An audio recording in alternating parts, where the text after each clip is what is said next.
Hey, Steve Riley. Welcome to this special episode of Great Practice, Great Life. And we're going to talk about probably the number one topic that people listen to the show about, which is money.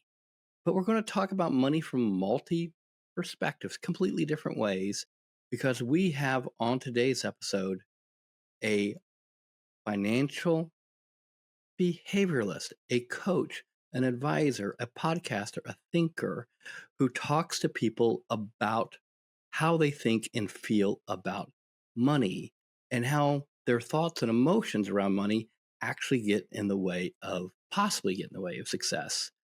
And that is my new friend, Jacquette Timmons. So welcome to the show. Oh my goodness, Steve. I'm so delighted to be here. Thank you. Thank you so much. Well, explain to the audience what exactly you do and how would you kind of explain your profession? The timing of our conversation could not be more perfect because just a couple of days ago, I had a coaching session with a client.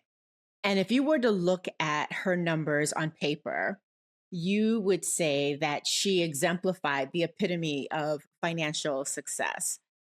She's an attorney, um, lives here in New York City. And so it's a big deal that she doesn't have a mortgage. She doesn't have any credit card debt and paid off all of her, law school loans. So any one of those things would be a nice check off the box to have, but she has all three of those. And, she's contemplating making a transition. And so she came to me with the question of, am I doing enough? And am I doing the right things? And I like to use that as an example because when we often think about success, we focus in on what can be seen, but not what is unseen. And when we think about financial stress in particular, I often say that stress is silent and it is invisible, but its impact at work and at home is not. So someone would look at her situation and say, well, how does she have financial stress? She doesn't have any debt, da, da, da, da, da, da. And yet she does because she's wondering, do I have enough? Am I doing the right things? That is a degree of stress. You don't have to be, scrambling to get the next bill paid to have financial stress. Um, and so I bring that up because in my work as a financial behaviorist, there are a couple of things that I'm doing. One is getting people to unpack their mindset around money so that they can have a better understanding of the choices that they make, why they make those choices, the choices that they even see as being available to them to make, helping them to understand where their cognitive biases are showing up and not serving them as opposed to perhaps protecting them. And in her case, as with a lot of lawyers, loss aversion is a big thing that's showing up. And then finally, helping folks to see what systems do they have in place and not just in terms of managing the mechanics of money, but how do you go about making decisions when it comes to money? So I look at my work as fundamentally helping people with their relationships with money and getting them to understand that success with it is never just about the numbers, which means we have to focus on the human side of it. So that's where the behavioral piece of it comes into play. Okay, so far this is probably one of my favorite episodes, and we're only like 5 minutes into it. So let's talk about that because you work with a lot of lawyers. Mhm, You're really helping people unpack their emotional baggage around money. mhm. And I think and I would presume this is the case with a lot of your clients, most of my baggage around money came from my parents, in particular my mother. And my mother came, my parents were raised by both sets of parents. My mother had German parents. She was German. My dad was Irish. They both were Depression babies. They came out, their parents came out of the Great Depression. So they had a lot of really weird conversations about money. And my mother had this one particular conversation around, she's a staunch Catholic, was a staunch Catholic. And sometimes she would say things like, money is the root of all evil. And it wasn't until I was probably an adult and like in a Bible study somewhere, and it was actually the love of money is the root of all evil. Right. right? It's a big Yep. distinction. Huge, huge distinction. Yeah. And so, as I kind of realized it was like a cloud parting that you could actually make money and not be evil as a Right. possibility, right? Right. You can make money and do good. Yeah. Like, Yes. and there's a lot of people that make money and do good and are rewarded Yep. handsomely for contributing and doing good. So it's Yep. a major pivot point in my life. Is that what you're talking about as a financial behaviorist? Like helping crazy people like me deal with crazy thoughts about money? Absolutely. And it's not only the familial dynamic, but it's also the cultural dynamic, whether it's within your community or large scale cultural, it's societal. Even the whole notion of, and I spoke at a conference, I guess now 2 years ago, and I walked people through how I've seen the industry change over the last 4 decades. And even at the height of, the late 80s, early 90s, when you have this movement of more firms, like for example, when I started at Bankers Trust, I had a defined contribution plan. By the time I left 10 years later, it had been converted into a defined contribution plan because that was the wave that a lot of corporations were undergoing in terms of shifting the responsibility of retirement planning from the employer to the employee. Now, mind you, they did this without providing a lot of assistance in terms of, well, how does somebody select a mutual fund or underlying investment? But you have that going on at the same time that you have a growth in the self help movement and personal development movement. And you have those things coming together, which on one hand is like, you can do anything. Okay, fantastic. But then also, everything that you do is entirely your fault if it doesn't go well.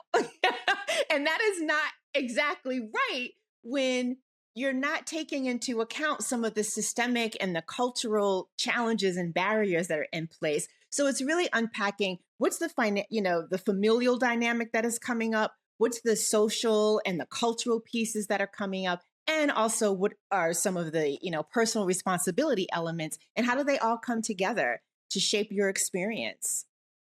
Okay, let me see if I'm tracking you because this is really great. So we have the stories or conversations about money you might have inherited accidentally or from your folks. You have cultural conversations around money. Then you have perhaps even in the place that you work, conversations about money.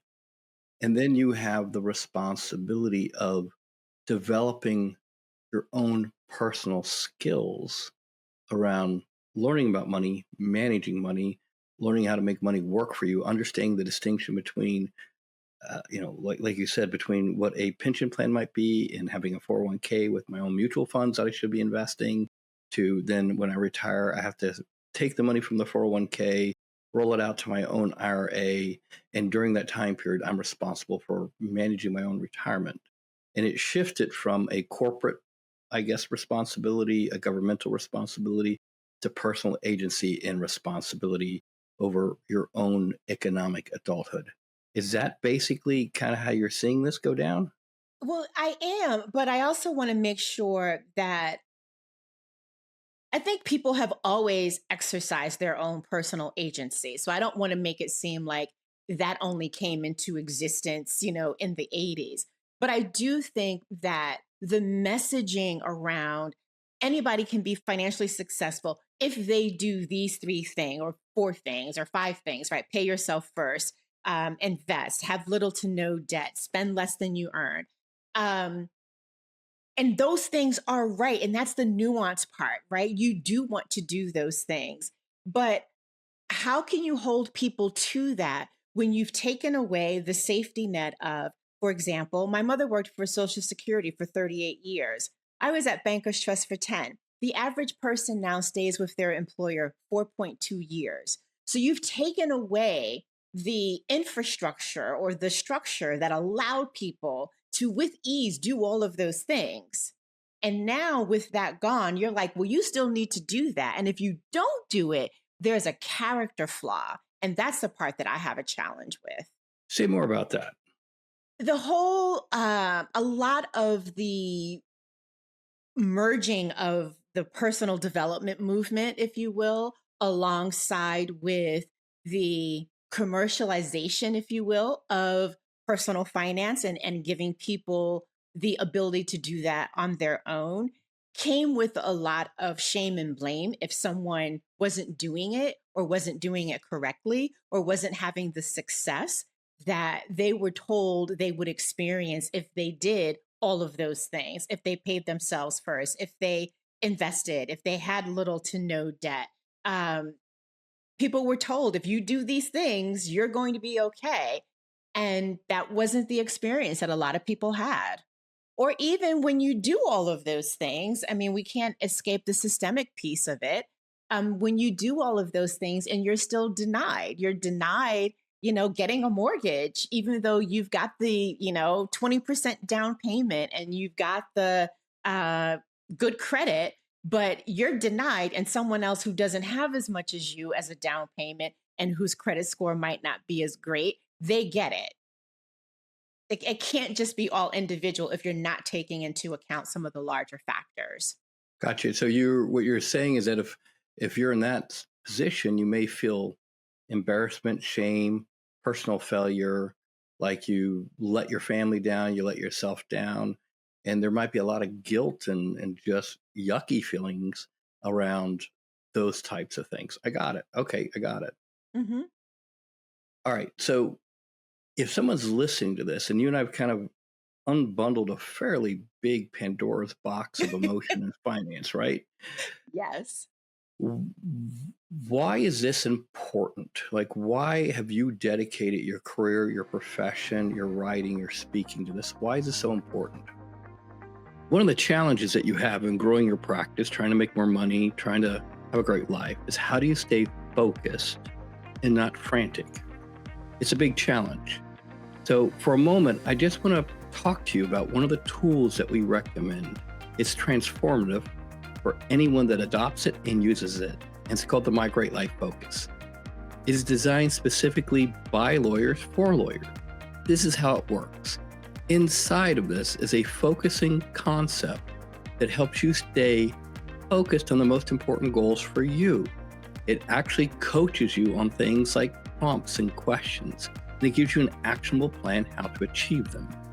The goal here is for you to produce high impact results, not another ever ending to do list. You have to do lists in your task management in your CRMs, you have to do lists being flung at you. Really, what you're trying to do is get focused and decide what are the most important things to you. And this tool is designed to help you gain better control over your time and focus, strike the balance between your work and personal life, help you elevate your marketing, help you build a more focused team and improve your strategic delegation. It helps you boost your cash flow and profitability while creating the life you enjoy. So I know we talked about this tool in other episodes. You've heard a lot of our members talk about this tool. Some of you are like going, oh my God, it's a paper planner. Yeah, it's paper. And there's a reason for it being paper, because I want you to step away from the screens. I want you to take a moment to make good decisions and decide what does a great week, a great day look like to you. So you can get the planner. I'm going to put a link in the show notes. You can get a subscription. If you're a member, it's included. So take advantage of the member. And if you start a subscription, I'm just going to tell you, it will change your life. I've been using it for 20 years, and I just could not imagine my life without this particular tool. With that, I'm going to encourage you to get started building that great practice and great life by using the most foundational transformative tool, which is the My Great Life Focus. Why is this so important? Oh my goodness. Um, Part of it is just my own personal experience. I've had my own business since 1995. And initially, it started off as an investment advisory firm, and it's now morphed into what it is today, which is a human centered coaching and speaking business around money. But I started my career at the young age of 20 at Bankers Trust. And I was aware of something before I was aware that there was a word for it.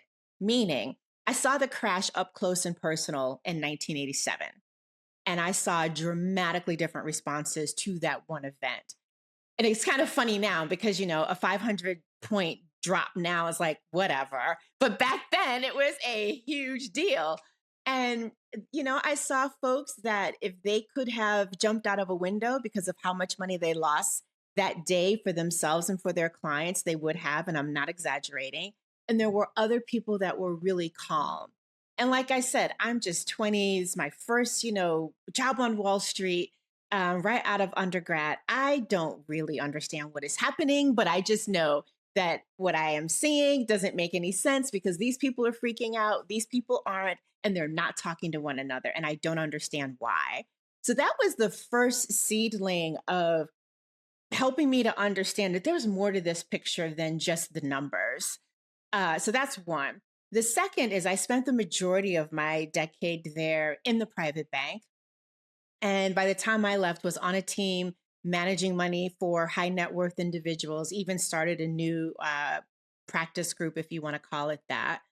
And I had a chance to see how, yes, those families had a lot more commas and zeros, or zeros and commas behind those zeros, than my family did. Like I said, my mother worked for Social Security, so we did fine, but we weren't like those families. And yet, they still had the same questions, the same challenges, the frustrations and desires for their children that my mother had for me. They just had more means with which to work. So it was really an eye-opening experience from the standpoint of understanding that the myth that, oh, rich people don't have challenges is false. And likewise, that people who don't have all of those means don't know how to manage their money. Because let me tell you, my mother was fantastic at managing money and saving and passing down, the whole thing of make sure you save and, don't have consumer debt, all of that stuff. So it comes to me from a personal standpoint with regard to how do we typically define financial success, and how do we typically measure who has it and who doesn't, and how it can be based on numbers, that someone can be financially successful and not have multiple millions of dollars. And someone can have multiple millions of dollars and on paper be financially successful, but not really satisfied. So I share that because my definition of success is that you have what you want on your own terms without harming anybody else. And I elongate it to say that I want people to be successful, profitable, and not broke. I've put a little, some parameters around how I define the successful part. But from the profitable part, it's, that you have more than enough money, more than enough time, more than enough space. And from the not broke part, that yes, you're not broke financially, but you're also not broke creatively or energetically. That's a very expansive definition. So when you're working with somebody, so let's pick on the lawyer that you're talking about, because I'd rather you pick on her than me. So I'm just saying, I'm getting uncomfortable with all this stuff about money and family and culture and stuff. I'm getting uncomfortable. So let's pick on her for a second. So this is a conversation I've had in the past with a lot of our members, and I did a keynote on this a long time ago, which was defining achievement versus greatness. And Mm. achievement is when you're playing somebody else's race. Greatness is when you're playing your own race. And part of it, and I don't go into it now because I don't want to take too much time, but really what I hear you saying is part of your job is helping someone redefine what financial success looks like, feels like, and the freedom and autonomy it creates, as well as the energy and opportunity for creativity, and eliminating any feeling of broke, which I guess would be any feeling of survival. Yeah. And I think also recognizing that things are cyclical. And any of the, folks that are listening that own a business know that things go up and down. So it's cyclical. And I think I want to hone in on what you mentioned with regard to great being aligned with your own definition of that. And so, what is your own definition of financial success? And are you, quote unquote, chasing that versus chasing somebody else's version of it or definition of it? I think about another person that I worked with who, again, on paper, his business reached $10 million. And that is no, small feat whatsoever. And yet he was feeling really heavy. And what we really came to unpack is how there's the visible part of success, as I mentioned before, and the invisible part. And for him, he didn't really, until he got to that point, he hadn't really understood how, as you reach different levels of success, your roles will change, your scope of responsibilities will change, the expectations that others have of you will change. Sometimes the expectations that you have of yourself will change. And so sometimes when it comes to the success that we want, we don't think about what about us will need to change to catch up with that success once we have it. That's interesting. So as the success grows, some people don't shift their identity, their definition of who they are to either keep up with it or keep ahead of it. Yes. Got it. Yes. Okay. Which is interesting because in my experience working with lawyers, working with very wealthy clients, working with people, that one of the fascinating things I've seen, and I'd like you to kind of talk about this a little bit, is let's say a lawyer, any professional, it doesn't matter, like when they're 25, their goal is, say, if I can make X dollars, then I know I've made it. And then 7, 8 years later, they're making X dollars. And I'm like, okay, I've made it. I'm like, I'm done. I pull the ripcord. I'm done. I'm like, I've got it. And then they stay at X dollars for 25 years and can't figure out why. Right. So explain that to me. So you're saying, right, you're shaking your head like, yeah, absolutely. So talk to me a little bit more about that so we can catch the audience up on this. Yeah. I think part of the challenge is a coat of familiarity and comfort, right? And so you are accustomed to doing all of the work that you needed to do and managing all of the things around that needed to occur to make it happen. But now that you've reached this level of success that you worked really hard for, um, and you've crossed that threshold, you now need, if you're going to go to another level, you need to do different things. And sometimes you haven't yet trained your body, just like an athlete needs to train their body to do more work. You haven't trained your body, you haven't trained your mind to actually take you to that very next level. So it would be the equivalent of, hitting a revenue goal, for example, but not being able to go beyond it because you haven't increased your prices, you haven't taken the time to evaluate your client mixture, your offer mixture. Like you haven't changed anything. You got to the goal, but you haven't changed anything about what helped you to get to the goal that will help you take that goal to the next level. So they kind of get to a comfort zone basically, and they hang out there. Hmm. And as my favorite philosopher says, nothing changes till something changes. Right. And and in this case, if they're in a comfort zone and they're kind of hanging out there and they know they're stuck, what advice would you give them to kind of help them gently or not so gently get out of that place? To get unstuck. Um, a couple of things, and it may surprise you because they're questions. Um, so, for example, one of the things that I have people do, and I encourage them to do it weekly because I want people to be proactive when it comes to money. I don't want it to be this thing that's on the back burner that they only think about when there is a major decision to be made or bill to be paid, etc.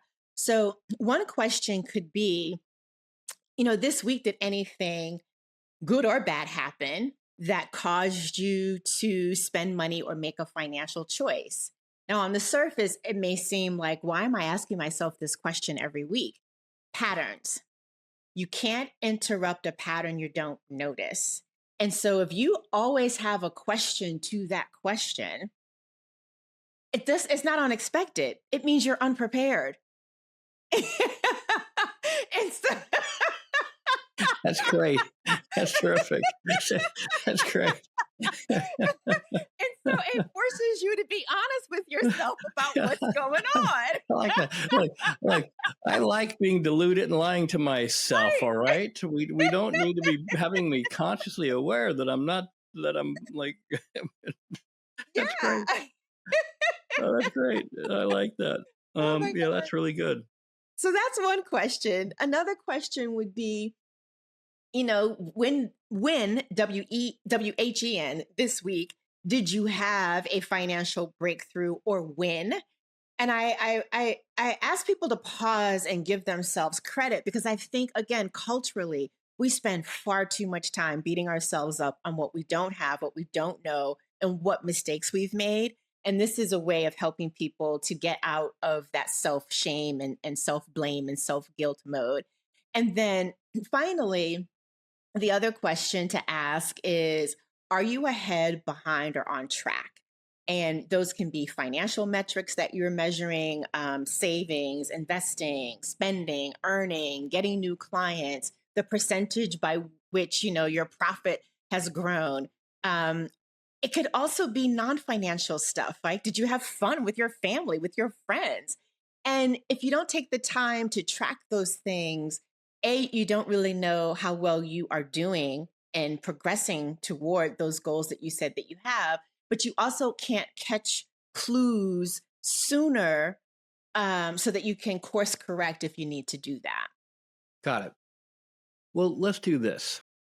As we start to wrap up this episode, what practical advice would you give to us novices who are starting to look at this Pandora's box and explore, wait a minute, I might be crazy when it comes to my relationship with money and my definition of success? And I might have borrowed some of I might have inherited, some I might have been given to culturally, I might have been given some by the industry, I might have been given a ton by social media, by advertising, by just car commercials, like you need to drive this car to be Right. successful. Right. For someone who's listening to this, give them some practical take home, go do this now kind of tips. So there's an exercise that I have people do. It's called the Financial Flywheel. And it's very simple, but it also is profound. So just draw a circle. And on the inside of that circle, have a vertical and a horizontal line so that you have 4 quadrants. The upper left-hand quadrant, that's labeled earn. The upper right-hand quadrant is labeled save. The lower right-hand quadrant is invest. And the lower left-hand is spend. Now, most of us have been conditioned that we make decisions about saving, investing, and spending based upon what we earn. What I want folks to do is to sit with, how much do I want to save in different time periods, and why are those numbers important to me? How do I want to invest my money? And not just actually invest your money, because really, from an investment standpoint, you build wealth in 3 key ways, right? You own a business, you invest in the stock market, or you have income producing real estate.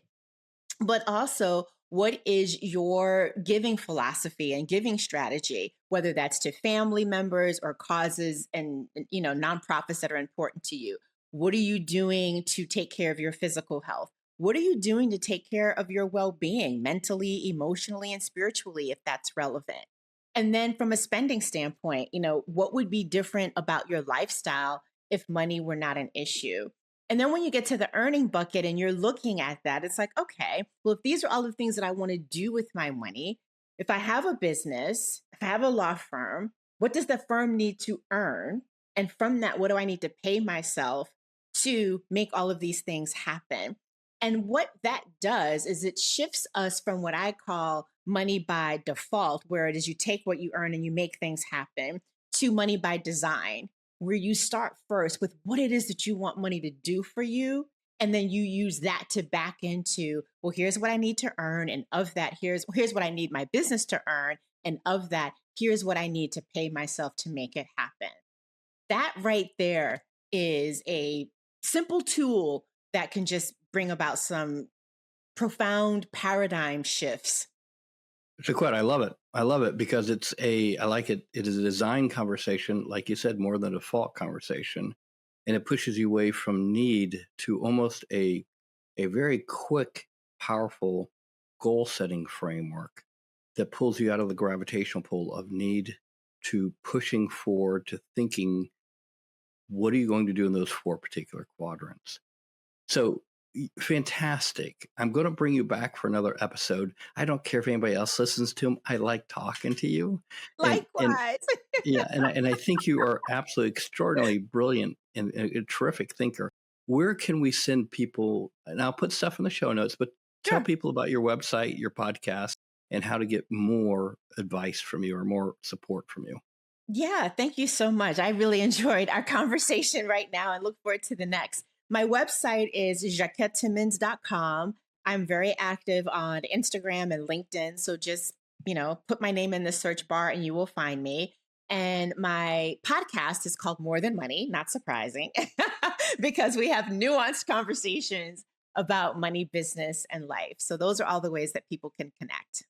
Fantastic. Absolutely fantastic. And then we're going to bring you back because I want to talk to you more because I find your thinking about this just wonderful.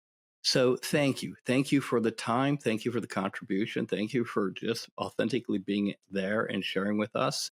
And I'm not really happy about this whole Pandora's box thing you opened, but It's a I'm good great. thing. I promise It's you. Even grateful. though it's I'm uncomfortable, it's a good thing. It's a good thing. I believe in you. I believe in you. Like I'm behind you. I'm believing. I'm listening. I'm listening, and I'm feeling lighter and liberated and terrified, all in the same moment. So thank you. Any last words of advice?